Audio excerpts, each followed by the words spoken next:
Hello guys, in this video I am going to show you how to trim your video on the YouCut application.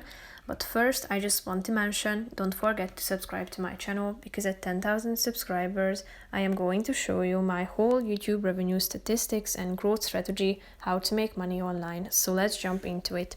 First of all, open the application on your phone, tap on the plus icon and select a video that you want to edit.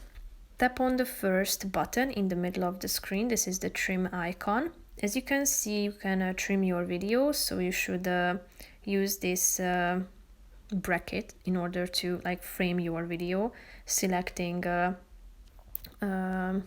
those parts that you want to trim. And as you can see, you can tap on this cut button, where you can cut out, for example, the introduction and the ending of your video.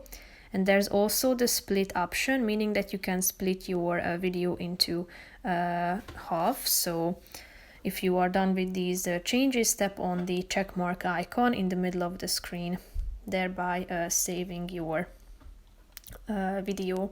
So that's pretty much it for this video, guys. I hope you found it helpful. If you did, consider subscribing and see you in the next video. Bye bye.